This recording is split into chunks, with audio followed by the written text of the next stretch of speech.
박영숙은 아침 햇살이 들어오는 주방에서 된장찌개를 끓이고 있었습니다. 67년을 살아온 그녀의 손은 거칠었지만 국자를 젓는 동작만큼은 여전히 부드러웠습니다. 거실에서는 며느리 최수진이 소파에 앉아 휴대전화를 보며 미소 짓고 있었습니다. 수진아, 아침 됐어. 박영숙이 식탁에 국그릇을 올려놓으며 조용히 말했습니다. 최수진은 잠시 후에야 고개를 들었고 얼굴에는 여전히 희미한 미소가 남아 있었습니다. 아, 네, 어머니. 금방 갈게요. 그녀는 휴대전화를 뒤집어 놓고 식탁으로 왔습니다. 박영숙은 며느리의 그 동작이 어쩐지 서둘러 보인다는 생각을 했지만 입 밖에 내지는 않았습니다. 아들 박준호가 넥타이를 매며 거실로 나왔습니다. 그의 얼굴에는 피곤함이 역력했습니다. 엄마, 아침 감사합니다. 오늘 회의가 있어서 일찍 나가야 해요.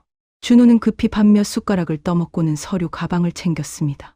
최수진은 남편에게 눈길 한 번 주지 않았고 박영숙은 그 냉랭함을 느꼈습니다. 며칠 전부터 박영숙은 며느리의 변화를 조심스럽게 관찰하고 있었습니다. 최수진은 예전보다 외출이 잦아졌고 집에 있을 때도 휴대전화에서 눈을 떼지 못했습니다. 전화벨이 울리면 황급히 방으로 들어가 문을 닫았고 통화를 마치고 나올 때면 얼굴이 상기되어 있었습니다. 그날 오후 박영숙은 빨래를 널다가 우연히 최수진의 방 창문 너머로 그녀의 목소리를 들었습니다. 나도 보고 싶어. 다음 주 수요일? 그때 괜찮아. 어차피 남편은 늦게 들어오니까. 박영숙의 손이 잠시 멈췄습니다. 며느리의 목소리는 들떠 있었고 그것은 아들과 통화할 때의 무심한 톤과는 완전히 달랐습니다. 그녀는 빨래를 계속 널었지만 가슴 한구석의 불안이 자리 잡기 시작했습니다. 저녁 식사 시간, 준호가 늦게 들어왔습니다. 최수진은 무덤덤하게 밥을 먹었고 준호는 피곤한 듯 말이 없었습니다. 박영숙은 두 사람 사이의 침묵이 편안한 것이 아니라 어색하고 냉랭한 것임을 느꼈습니다. 그날 밤 박영숙은 잠자리에 누워서도 잠이 오지 않았습니다. 그녀는 자신의 불안이 기우이기를 바랐지만 수십 년을 살아온 여자의 직감은 그녀에게 조용히 경고하고 있었습니다. 침대 옆 오래된 휴대전화가 희미한 불빛을 내며 놓여 있었습니다. 아들이 몇 년 전 새 것을 사주었지만 박영숙은 여전히 낡은 것을 사용하고 있었습니다. 버튼식이라 익숙하고 무엇보다 지난 세월의 기록들이 그 안에 담겨 있었습니다. 다음 날 아침 최수진은 일찍 외출 준비를 했습니다. 어머니, 오늘 친구들이랑 모임 있어서 나갔다 올게요. 그녀의 화장은 평소보다 진했고 향수 냄새가 강했습니다. 박영숙은 고개를 끄덕였지만 며느리의 뒷모습을 바라보는 그녀의 눈빛은 복잡했습니다. 현관문이 닫히고 집은 고요해졌습니다. 박영숙은 창가에 앉아 밖을 내다보았습니다. 며느리가 탄 택시가 골목을 빠져나가는 것이 보였습니다. 그녀는 한숨을 쉬었습니다. 뭔가 잘못되고 있었지만 아직은 확신할 수 없었습니다. 그저 작은 균열이었습니다. 겉으로는 평범한 일상이 흘러가는 것처럼 보였지만 박영숙의 가슴속 불안은 점점 커져만 갔습니다. 3일 후 박영숙은 시장에 장을 보러 나갔습니다. 평소보다 일찍 장을 본 그녀는 집으로 돌아가는 길에 동네 카페 앞을 지나게 되었습니다. 큰 유리창 너머로 카페 내부가 훤히 보였습니다. 그 순간 박영숙의 발걸음이 멈췄습니다. 창가 자리에 최수진이 앉아 있었습니다. 그리고 그녀의 맞은편에는 낯선 남자가 있었습니다.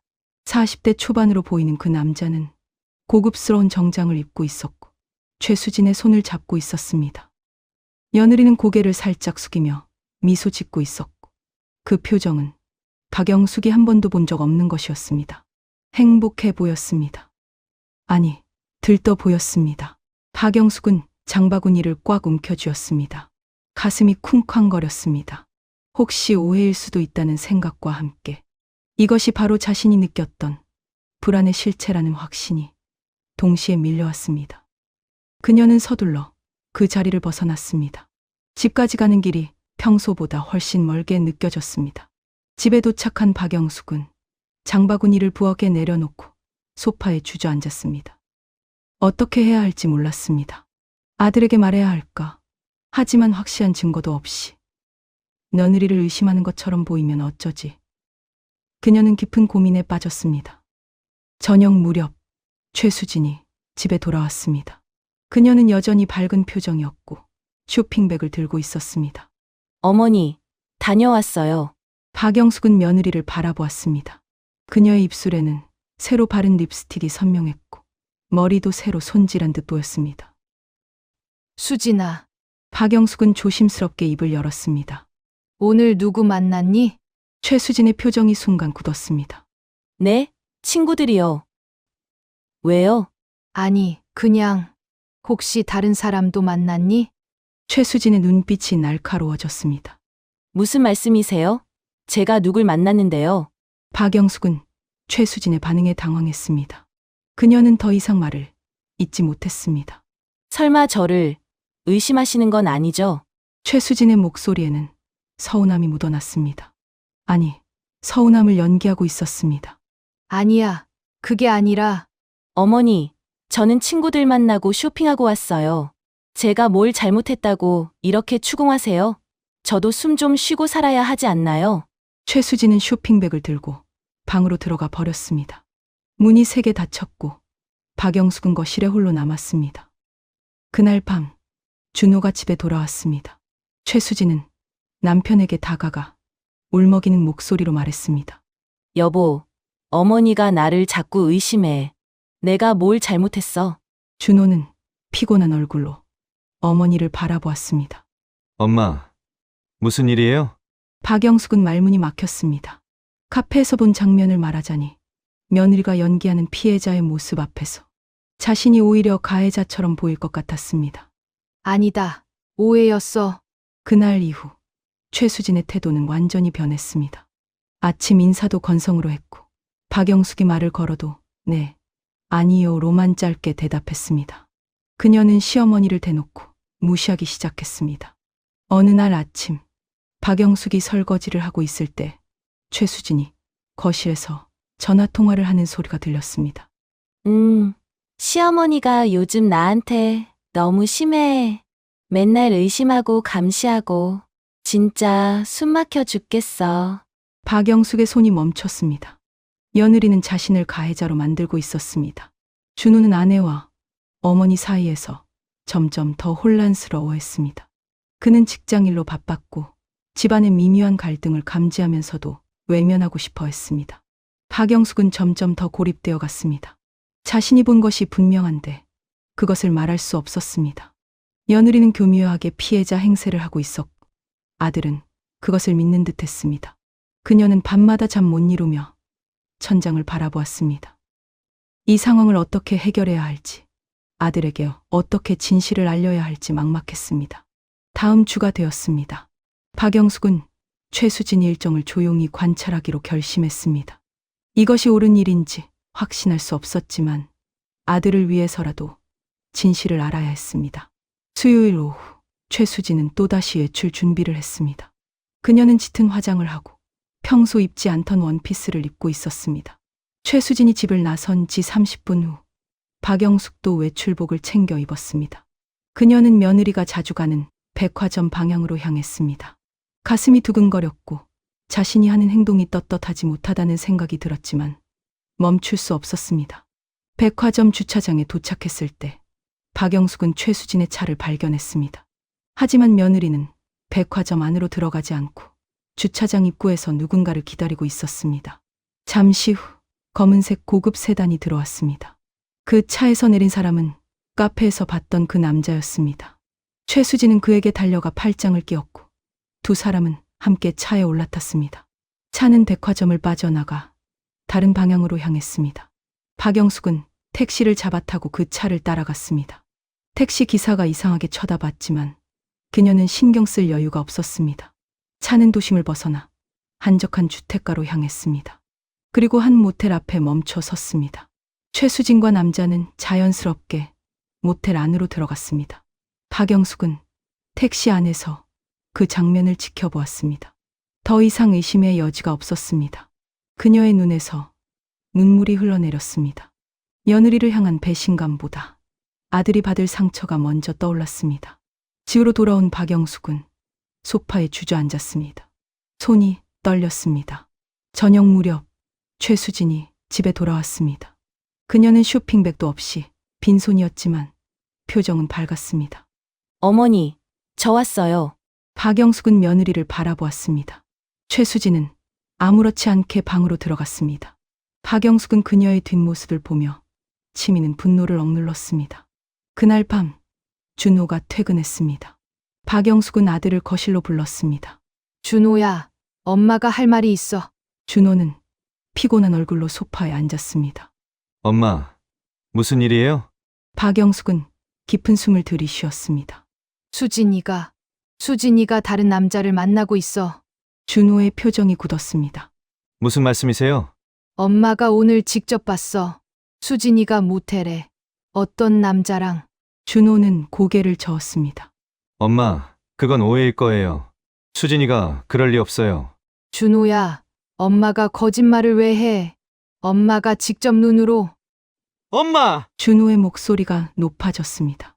엄마가 수진이를 싫어하시는 건 알아요. 그렇다고 이런 식으로 준호야, 엄마는 수진이를. 그만하세요. 수진이가 맨날 어머니가 자기를 의심한다고 했는데 진짜였네요. 이제 모텔까지 따라다니셨어요? 준호의 말에 박영숙은 말문이 막혔습니다. 엄마, 너무하시는 거 아니에요? 며느리를 그렇게까지 의심하시면 어떡해요? 준호는 자리에서 일어났습니다. 박영숙은 아들의 뒷모습을 바라보며 눈물을 흘렸습니다. 아들은 자신을 믿지 않았습니다. 그날 이후 집안 분위기는 최악이 되었습니다. 최수진은 박영숙을 보면 고개를 돌렸고 준호는 어머니와 대화를 피했습니다. 박영숙은 자신의 집에서 외톨이가 된 기분이었습니다. 그녀는 밤마다 혼자 거실에 앉아 오래된 휴대전화를 만지작거렸습니다. 사진첩을 열어보니 아들이 어렸을 때 사진들이 나왔습니다. 웃고 있는 아들의 모습. 박영숙은 그 사진을 보며 눈물을 흘렸습니다. 내가 뭘 잘못한 걸까? 그녀는 혼잣말을 했습니다. 하지만 곧 다시 마음을 다잡았습니다. 아들을 위해서라도 포기할 수 없었습니다. 증거를 모아야 했습니다. 명확한 증거가 있어야 아들이 믿을 것이었습니다. 박영숙은 며느리의 신용카드 명세서를 확인하기 시작했습니다. 우편물 중 최수진 앞으로 온 카드 고지서를 조심스럽게 열어봤습니다. 그곳에는 모텔 결제 내역과 고급 레스토랑 결제 내역들이 있었습니다. 준호와 함께 간 곳이 아니었습니다. 박영숙은 그 명세서를 사진으로 찍어 자신의 오래된 휴대전화에 저장했습니다. 증거를 하나씩 모으기 시작한 것입니다. 이틀 후 오후, 박영숙은 동네 마트에서 장을 보고 있었습니다. 채소를 고르던 그녀의 어깨를 누군가 톡톡 두드렸습니다. 영숙 씨, 잠깐 이야기 좀 할 수 있을까요? 돌아보니 같은 아파트 단지에 사는 이웃 아주머니 김순자였습니다. 그녀는 박영숙과 20년 넘게 알고 지낸 사이였습니다. 순자 씨, 무슨 일이에요? 김순자는 주변을 둘러보며 조심스럽게 입을 열었습니다. 사실은 며느님에 관한 건데. 여기서는 좀 그러니까 우리 집으로 갈까요? 박영숙은 김순자의 집으로 따라갔습니다.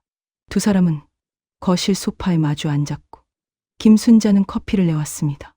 영숙 씨, 이 말을 해야 할지 말아야 할지 고민 많이 했어요. 하지만 친구로서 모른 척할 수가 없더라고요. 김순자는 깊은 숨을 들이쉬었습니다. 며칠 전에 제가 병원 가는 길에 모텔 앞을 지나가게 됐는데 며느님이 어떤 남자랑 포옹하는 걸 봤어요. 박영숙의 손이 떨렸습니다. 자신이 본 것을 다른 사람도 목격한 것입니다. 그 남자는 고급 차를 타고 있었고 둘이 매우 친밀해 보였어요. 처음에는 오해인가 싶었는데 며느님이 그 사람 뺨에 입맞춤까지 하더라고요. 김순자의 말에 박영숙은 눈물이 났습니다. 혼자가 아니었습니다. 자신의 목격이 착각이 아니었다는 것을 증명해 줄 사람이 생긴 것입니다. 순자 씨, 고마워요. 사실 저도 며느리가 이상하다는 걸 알고 있었어요.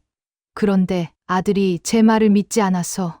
박영숙은 지난 며칠간의 일들을 김순자에게 털어놓았습니다. 김순자는 고개를 끄덕이며 들었습니다. 영숙 씨, 증거를 모아야 해요. 저도 도울게요. 그날부터 박영숙은 본격적으로 증거 수집에 나섰습니다. 그녀의 신용카드 명세서를 꼼꼼히 확인했습니다. 최수진의 이름으로 결제된 내역 중에는 고급 호텔, 레스토랑, 심지어 남성 선물용품 구매 내역도 있었습니다. 박영숙은 그 명세서들을 모두 사진으로 찍어 자신의 휴대전화에 저장했습니다. 또한 최수진의 통화 내역을 확인할 방법을 찾았습니다. 며느리가 어느 날 거실에 둔 휴대전화에서 특정 번호로 자주 통화한 기록을 발견했습니다. 그 번호로 걸려온 문자도 몇 개 읽을 수 있었습니다. 오늘 보고 싶어. 남편 출장 간다며? 우리 집으로 올래? 어제 받은 목걸이 정말 예쁘더라.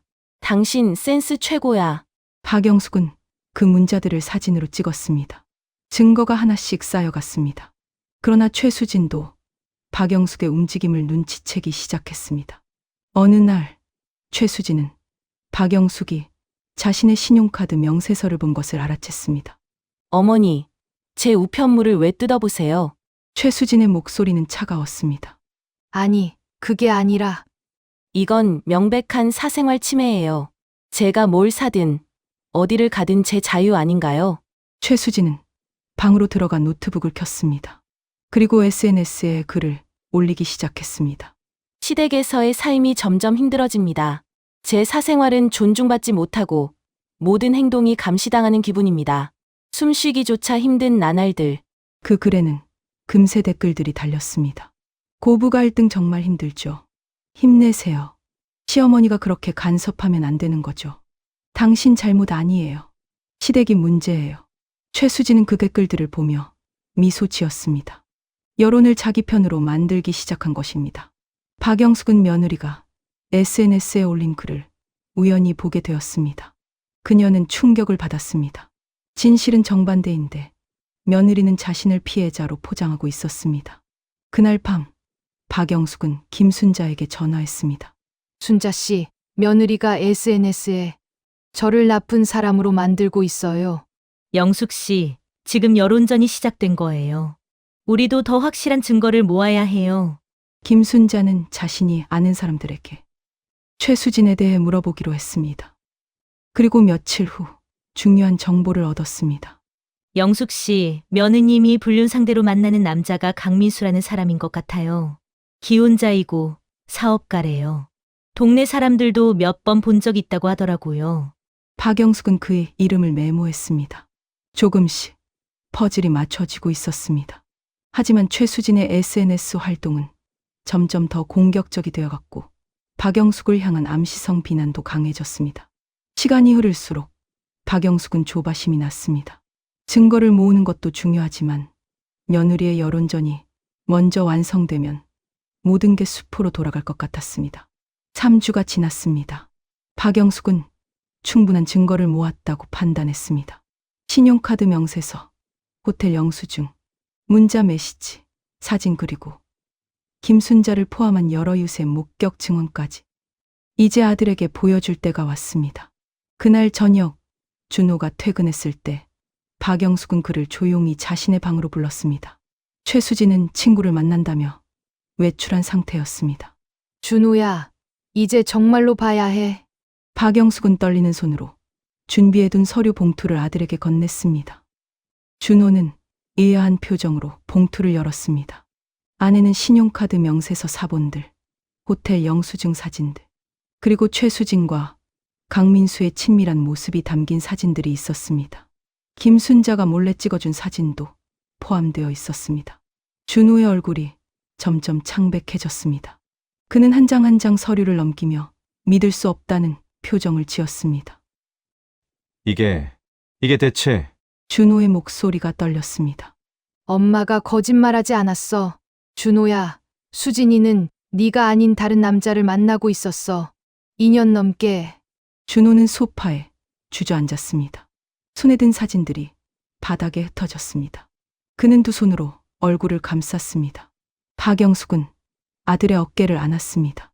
2시간 후 최수진이 집에 돌아왔습니다. 거실에는 준호가 굳은 표정으로 앉아 있었고 그 앞 테이블에는 증거 서류들이 펼쳐져 있었습니다. 여보, 왜 그렇게 앉아 있어? 최수진은 웃으며 말했지만 곧 테이블 위의 서류를 보고 얼굴이 굳었습니다. 이게 뭐야? 준호가 조용히 물었습니다. 최수진은 잠시 망설이다가 태도를 바꿨습니다. 여보, 이건 오해야. 강민수는 그냥 회사 동료고. 회사 동료랑 모텔을 가? 2년 동안? 준호의 목소리가 높아졌습니다. 호텔 영수증은 뭐야? 당신이 받은 목걸이는? 이 문자는? 최수진은 순간 당황했지만 곧 눈물을 터뜨렸습니다. 미안해, 여보. 하지만 내가 이렇게 된 건 다 이유가 있어. 그녀는 무릎을 꿇고 앉았습니다. 당신은 맨날 회사 일만 하고 나한테는 관심도 없었잖아. 어머니는 날 매일 감시하고 간섭하고 나는 너무 외로웠어. 정서적으로 학대받는 기분이었어. 준호는 어이가 없었습니다. 그래서 바람을 피운 거야? 나도 사람이에요.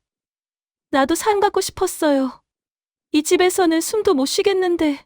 최수진은 흐느끼며 말했습니다. 박영숙은 방문 밖에서 그 대화를 듣고 있었습니다.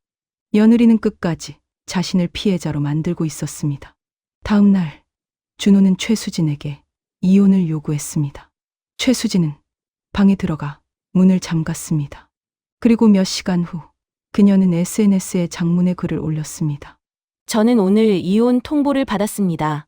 제가 실수한 것은 맞습니다. 하지만 그 배경에는 가부장적 시댁 문화와 남편의 무관심이 있었습니다. 저는 매일 시어머니의 감시와 통제 속에서 살았습니다. 제 우편물을 몰래 열어보고 제 행적을 추적하고 사생활을 침해했습니다. 저는 숨 쉴 수 없었습니다. 남편은 제 편이 되어주지 않았습니다. 저는 정서적으로 학대받았고 그 외로움 속에서 실수했습니다. 이것이 가부장제의 폭력입니다.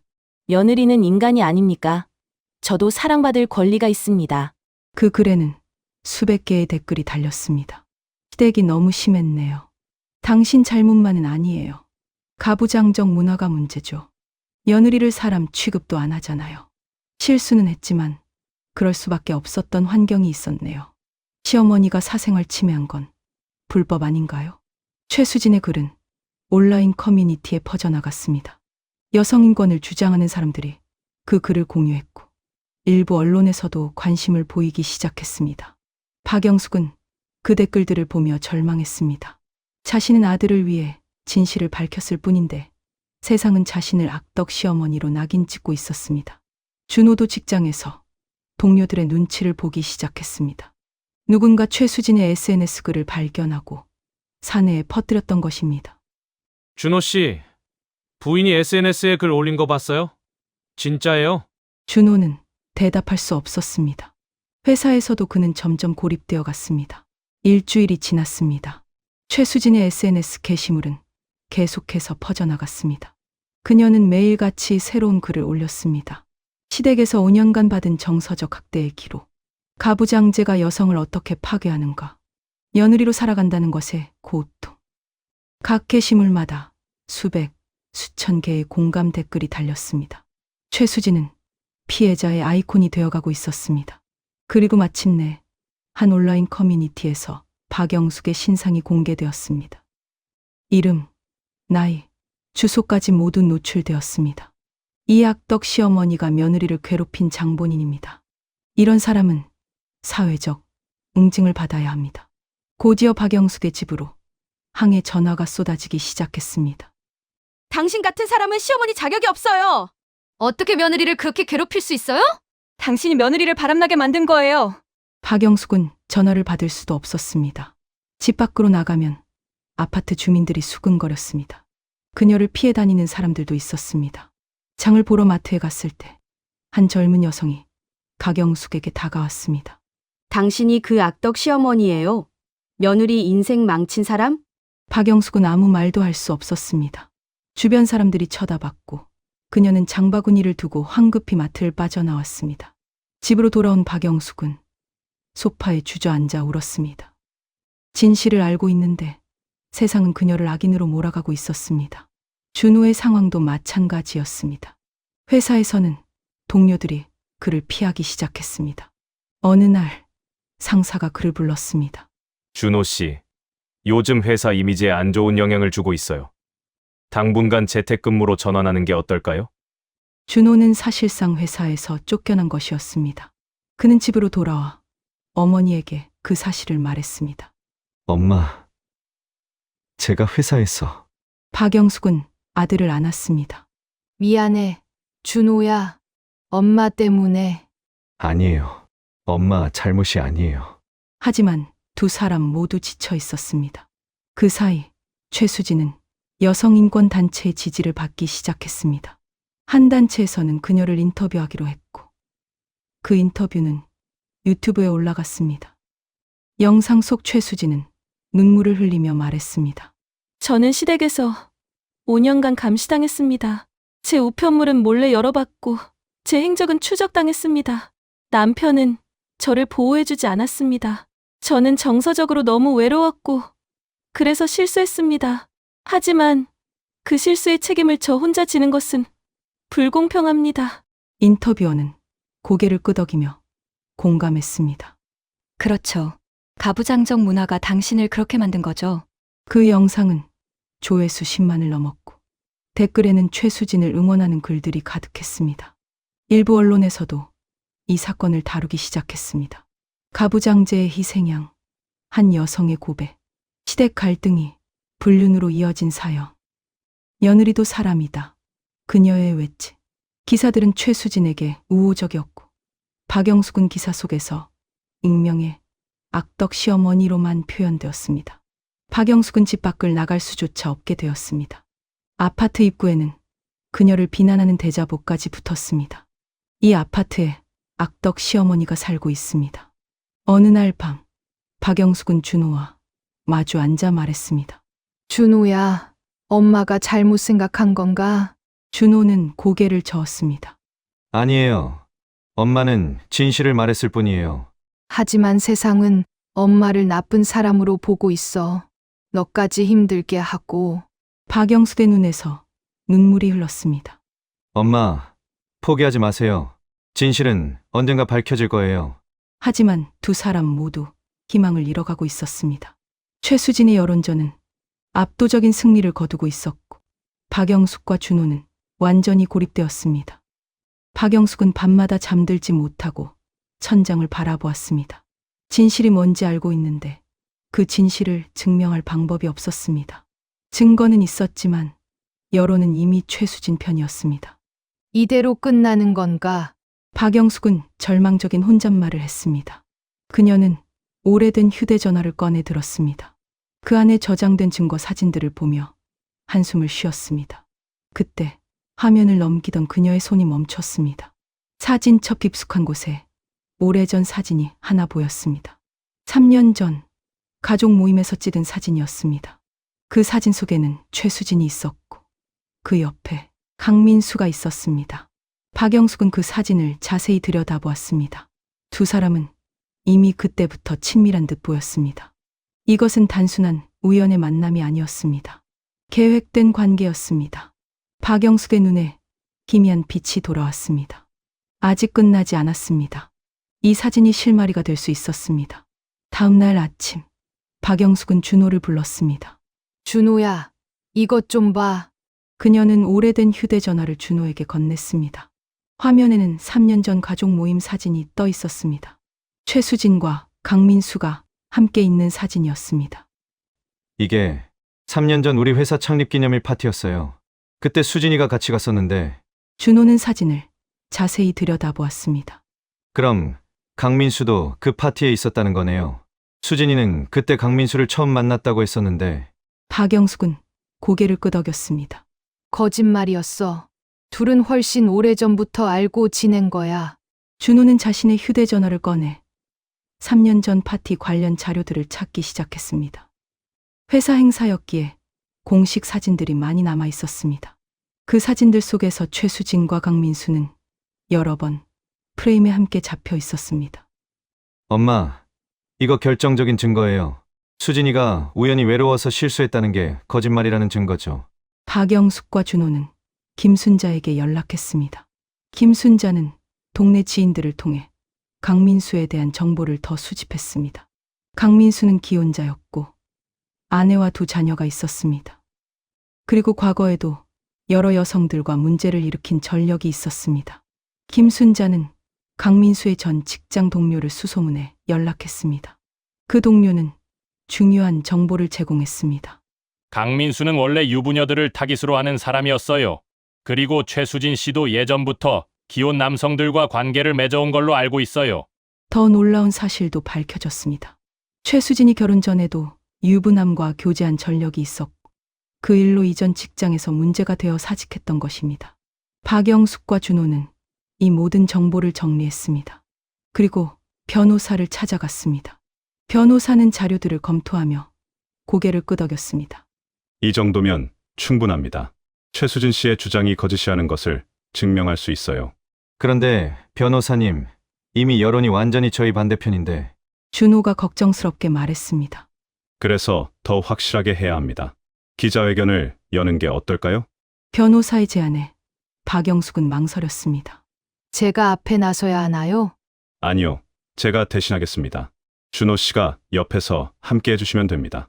일주일 후 준호와 변호사는 기자회견을 열었습니다. 작은 회의실이었지만 여러 언론사 기자들이 모였습니다. 최수진의 사건이 이미 화제가 되어 있었기 때문입니다. 변호사는 차분하게 증거들을 제시했습니다.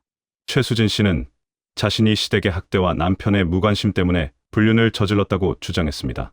하지만 증거를 보시면 알 수 있듯이 최수진 씨와 강민수 씨는 3년 전부터 알고 지낸 사이였습니다. 화면에 3년 전 사진들이 떠올랐습니다. 이것은 우연한 만남이 아니라 계획적인 관계였습니다. 또한 최수진 씨는 결혼 전에도 유부남과의 관계로 이전 직장을 그만둔 전력이 있습니다. 변호사는 최수진의 전 직장 동료들이 작성한 진술서도 공개했습니다. 최수진 씨의 SNS 게시물들을 분석해보면 모두 피해자 프레임을 씌우기 위해 계획적으로 작성된 것임을 알 수 있습니다. 실제로 시어머니인 박영숙 씨는 며느리를 학대한 적이 없습니다. 박영숙과 최수진 사이에 과거 문자 메시지들도 공개되었습니다.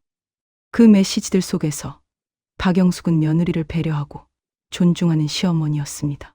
또한 강민수 씨도 이미 기혼자로 여러 여성들과 문제를 일으켜온 인물입니다.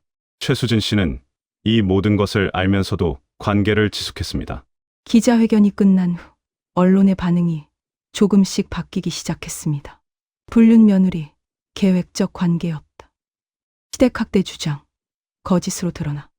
피해자 코스프레로 여론 조작한 불륜 여성. 기사들이 하나둘씩 올라오기 시작했고 온라인 커뮤니티에서도 여론이 반전되었습니다. 헐, 완전 사기극이었네. 시어머니 너무 억울했겠다. 이런 식으로 여성 인권 프레임 악용하는 거 진짜 나쁘다. 불륜 저지르고 피해자 코스프레 덜덜덜. 최수진이 올렸던 SNS 게시물들에는 비난 댓글이 쏟아지기 시작했습니다. 그녀를 지지했던 사람들도 등을 돌렸습니다. 최수진은 모든 SNS 계정을 비공개로 전환했습니다. 하지만 이미 그녀의 얼굴과 이름은 인터넷에 퍼진 상태였습니다. 여성인권 단체도 공식 입장을 발표했습니다. 우리는 진정한 피해자를 지지합니다.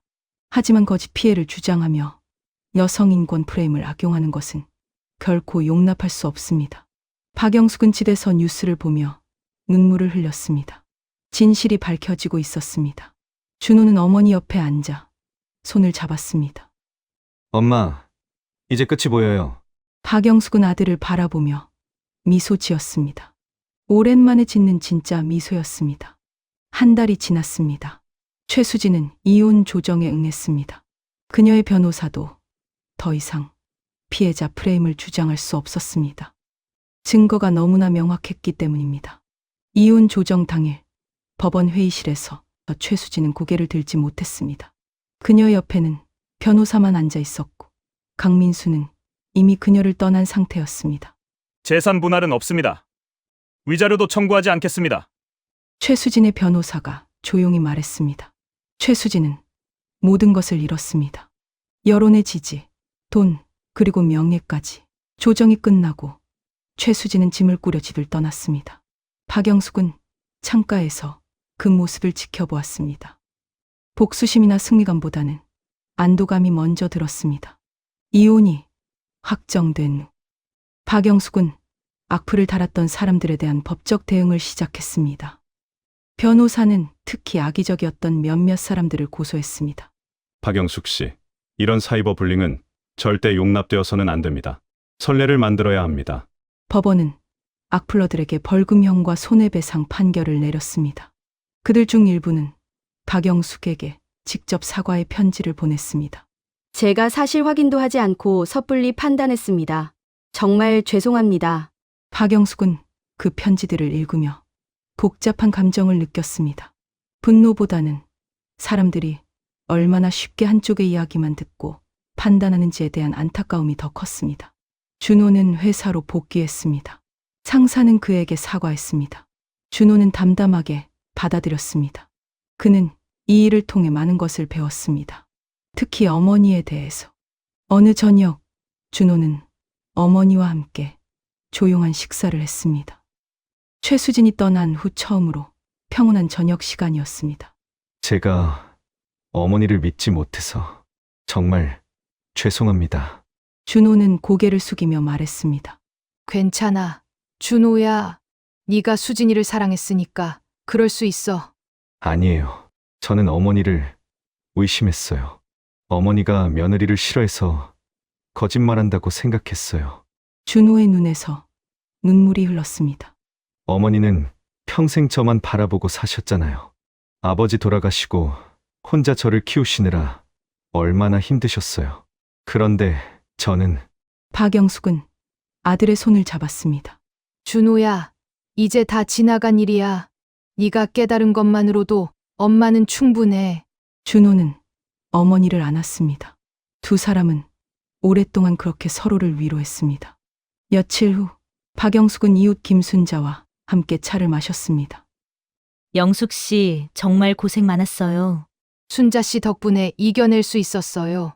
고마워요. 우리가 친구 아니에요? 당연한 거죠. 두 사람은 창밖을 바라보았습니다.